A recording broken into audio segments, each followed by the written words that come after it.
Imagine this. There's a product that produces incredible profit without creating anything tangible. A product so invisible that most people don't even realize they buy it every single day. That product is debt.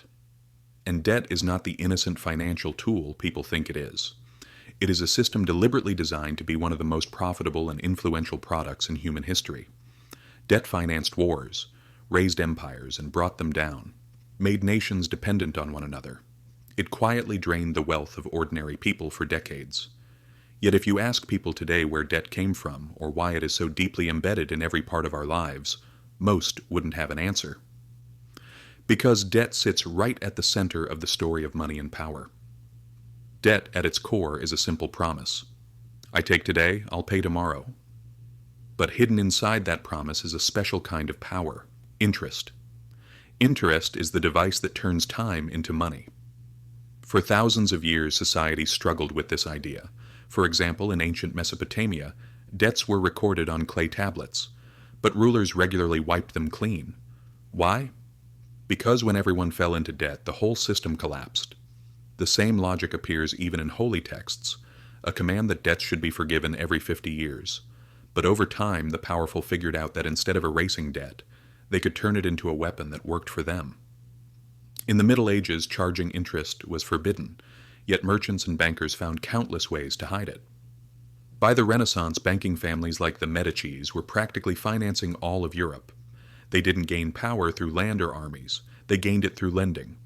The real turning point came in the 1600s. When states discovered borrowing, everything changed. The Netherlands financed its independence war by selling debt. Citizens lent money to the state paid them interest, and these debts could be bought and sold like property. This was revolutionary. Wars were no longer limited by the gold a king had in his treasury. The future itself could be sold to finance anything. England quickly copied this model and established the Bank of England. Government debt was no longer temporary.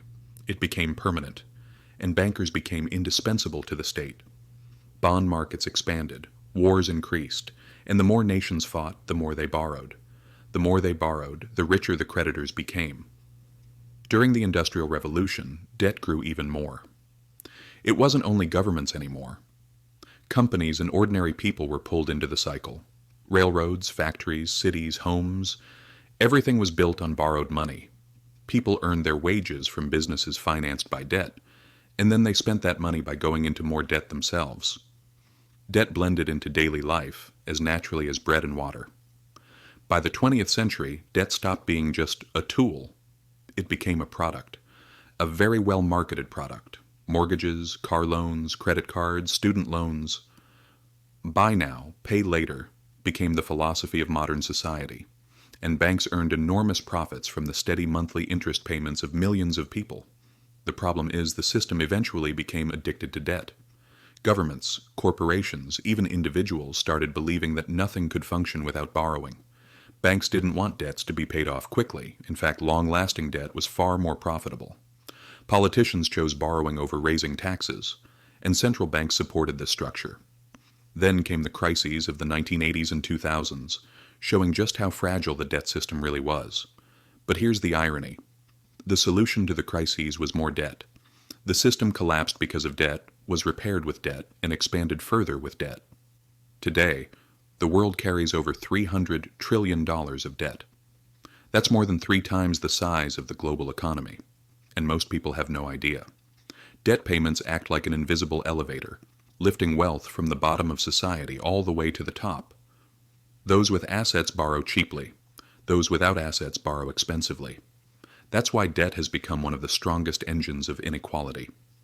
Now, with central banks discussing digital currencies, a new age of debt is beginning, one that is more traceable, more controllable, and more automated.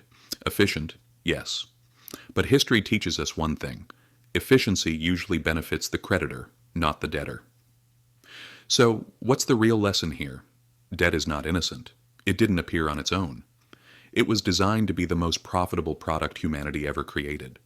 A system that turns time into money and transforms people's dreams into streams of income for someone else.